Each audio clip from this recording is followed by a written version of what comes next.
নমস্কাৰ বন্ধু বান্ধৱীসকল আমাৰ ৰাখিবল চেনেলটোলৈ আপোনালোকক স্বাগতম জনাইছো। বিবাহিত মহিলাসকলে শিৰত যেতিয়া সেন্দুৰ লয় তাৰ ফলত তেওঁলোকৰ কি লাভ হ'ব, বৈজ্ঞানিক লাভৰ কথাও আপোনালোকে জানিব পাৰিব আৰু ধাৰ্মিক মান্যতাৰ অনুসৰি কি লাভ হয় ইয়াৰ বিষয়ে আজি আমি এই ভিডিঅ'টোৰ যোগেদি আলোচনা কৰিম। আহক তেনেহ'লে এই ভিডিঅ'টোৰ যোগেদি আমি সুন্দৰভাৱে জানি লওঁ।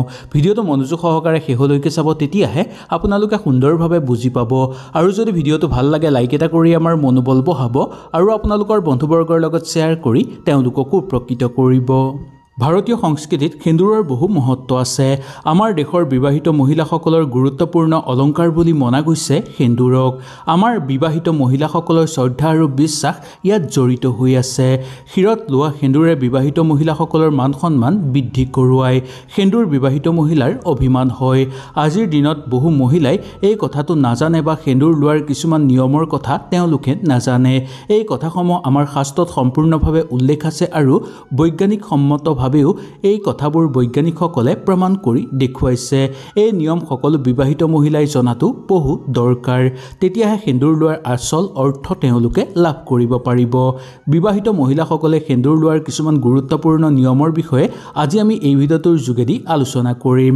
হিন্দু সংস্কৃতিত সেন্দুৰ লোৱাৰ কিছুমান নিয়ম আৰু ইয়াৰ পৰা পোৱা কিছুমান ফলৰ কথা উল্লেখ আছে।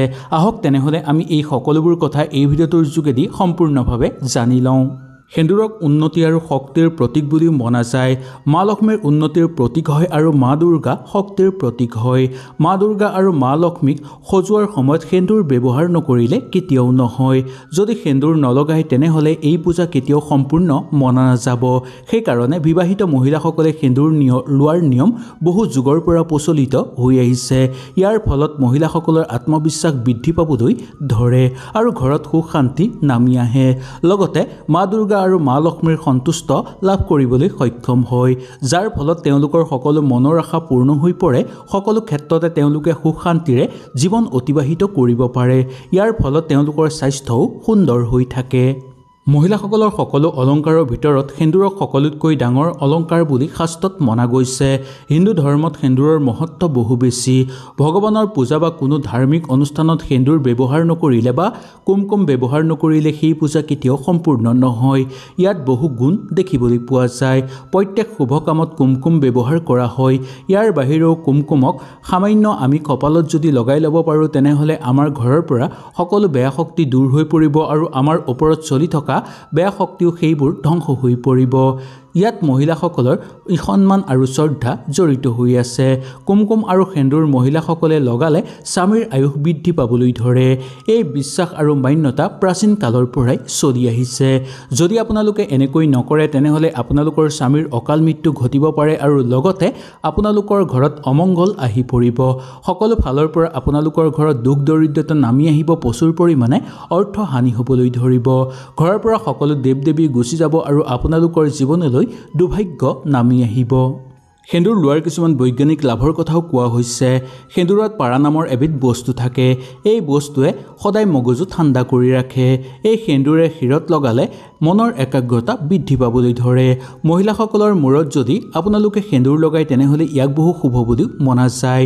যি জেগাত আদ্য চক্ৰ থাকে সেই চক্ৰৰ ওপৰত সেন্দুৰ লগোৱাটো বহু শুভ বুলি মনা গৈছে। ইয়াৰ ফলত মহিলাসকলৰ মন নিয়ন্ত্ৰিত হৈ থাকে। মূৰৰ সেন্দুৰে মহিলাসকলক বেয়া শক্তিৰ পৰা বচায় আৰু তন্ত্ৰমন্ত্ৰৰ লগতে সামূহিক কৰা বেয়া কামৰ পৰাও তেওঁলোকক বচাই ৰাখে। ইয়াৰ ফলত আপোনালোকে কোনো বেয়া কৰ্মত নপৰে। আহক এতিয়া আমি জানি লওঁ সেন্দুৰ লোৱাৰ কিছুমান বৈজ্ঞানিক নিয়মৰ কথা আৰু লগতে কিছুমান ধাৰ্মিক নিয়মৰ কথা। কোনো ধাৰ্মিক অনুষ্ঠানত মহিলা বা পুৰুষে জোখতকৈ বেছি সেন্দুৰ লগাই থাকে বা কোনোবাই লগাই দিয়ে আৰু আমি সেই বেছি হোৱা সেন্দুৰখিনি মচি পেলাওঁ। এই কৰাটো বহু অশুভ বুলি মনা গৈছে। সেন্দুৰৰ ফোঁটটো সদায় সৰু আৰু দীঘলীয়া হ'ব লাগে। মূৰত যেতিয়া আমি সেন্দুৰ লগাম সেই সেন্দুৰ কেতিয়াও আমি মচি দিব নালাগে। যদি আপোনালোকে লগোৱাৰ লগে লগে মচি দিয়ে তেনেহ'লে শাস্ত্ৰৰ মতে ইয়াক বহু অশুভ বুলি মনা গৈছে। যদি সেন্দুৰ লগাওঁতে মাথাৰ পৰা আহি আপোনালোকৰ সেন্দুৰ সেই নাকত আহি পৰে তেনেহ'লে ইয়াক বহু শুভ বুলি মনা যায়। এই কামৰ পৰা এইটোৱে আপোনালোকে সংকেত পাব যে আপোনালোকৰ স্বামী বা স্ত্ৰীৰ সৈতে আপোনালোকৰ দীঘলীয়া জীৱন যাপন হ'ব। লগতে স্বামী স্ত্ৰীৰ মাজত মৰম চেনেহ অধিক বৃদ্ধি পাবলৈ ধৰিব।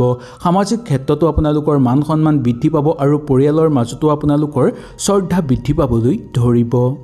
সেন্দুৰ আপোনালোকৰ হাতৰ পৰা পৰিছে নেকি আৰু পৰাৰ পিছত আপোনালোকে ভয় খাইছে নেকি তেনেহলে আজি আপোনালোকে এই কথাখিনি জনাটো বহু দৰকাৰ সেন্দুৰ যদি ভুলতে আপোনালোকৰ হাতৰ পৰা পৰে তেনেহলে ইয়াক বহু শুভ বুলি মনা যায় যদি আপোনালোকৰ হাতৰ পৰা পৰে তেনেহলে লগে লগে আপোনালোকে সেই সেন্দুৰখিনিক সেৱা কৰিব আৰু ঘৰৰ সকলো মানুহকে সেই সেন্দুৰৰ ফুট এটা দিব যদি সেন্দুৰখিনি আপোনালোকে ৰাখিব বিচাৰে তেনেহলে কোনো এটা টেমাত ভৰাই আপোনালোকে নিশ্চয় ৰাখিব যদি সেই সেন্দুৰখিনি ৰাখিব নিবিচাৰে তেনেহলে কোনো ফুলৰ গুৰিত দিব পাৰে বা কোনো ফল গছৰ গুৰিত দিব পাৰে নজৰ ৰাখিবলগীয়া এটাই কথা যে সেই সেন্দুৰখিনি যোন জায়গাত আপোনালোকে পেলাব সেই জায়গাত চাব যাতে কোনো লোকে যাতে ভৰি নিদিয়ে বা কোনো বেয়া জায়গা হ'ব নালাগে চোৱা পাতনি বা কোনো বেয়া জায়গাত আপোনালোকে সেই সেন্দুৰখিনি কেতিয়াও পেলাব নালাগে পাৰে যদি আপোনালোকে ফুলৰ টাবৰ গুৰিত আপোনালোকে সেই সেন্দুৰখিনি পেলাই দিব কাৰণ এনে কৰিলে সেই সেন্দুৰক অপমান কৰাটো বুজাব যাৰ ফলত মা দুৰ্গা আৰু মা লক্ষ্মী আপোনাৰ ওপৰত ক্ৰোধিত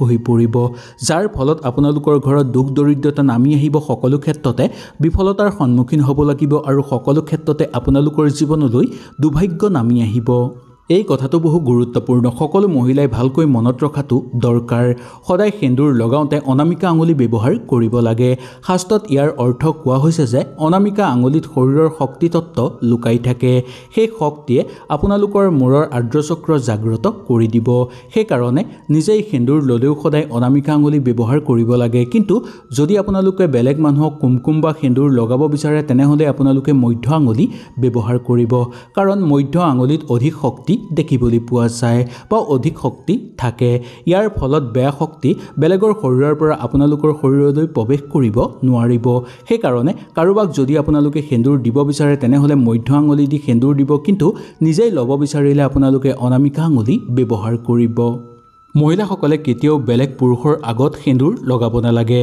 যদি লগাই তেনেহলে স্বামী স্ত্ৰীৰ মাজতেই আপোনালোকৰ কণ্ডল দেখিবলৈ পোৱা যাব দৈনিক ব্যৱহাৰ কৰা সেন্দুৰ কেতিয়াও বেলেগক দিব নালাগে ভুলতো সেই সেন্দুৰখিনি কাৰোবাক ব্যৱহাৰ কৰিবলৈ দিব নালাগে যিমানেই আপোনালোকৰ আপোন মানুহ নহওক কিয় সেন্দুৰ সদায় শিৰৰ মাজত লগাব লাগে কেতিয়াও কাণত লগাব নালাগে কেতিয়াবা দেখিবলৈ পোৱা যায় যে সেন্দুৰ লগোৱাৰ পিছত চুলিৰে ঢাকি ৰাখে এনে কৰাটো বহু অশুভ বুলি মনা যায় সেন্দুৰ যদি আপোনালোকৰ ঘৰলৈ কোনোবা আলহী আহে তেনেহলে সেই আলহীক যদি সেন্দুৰ আপোনালোকে দিবলগীয়াও হয় তেনেহলে নতুনকৈ আপোনালোকে টেমা এটা কিনি দিব বা তেওঁৰ কাৰণে এক্সট্ৰাকৈ আপোনালোকে টেমা এটা কিনি ৰাখিব কিন্তু নিজেই ব্যৱহাৰ কৰি থকা সেন্দুৰ আপোনালোকে কেতিয়াও সেই মানুহক লগাবলৈ দিয়াটো উচিত নহয় মহিলাসকলে বিয়াৰ আগত সকলো পৰিধান কৰিব পাৰে কিন্তু শিৰত সেন্দুৰ লোৱাৰ অধিকাৰ বিয়াৰ পাছতহে পোৱা যায় সেইকাৰণে ছোৱালীসকলে শিৰত সেন্দুৰ লগাব নালাগে এই কথাটো সেন্দুৰ আৰু কুমকুম লগোৱাৰ সময়ত আপোনালোকে নিশ্চয় মনত ৰাখিব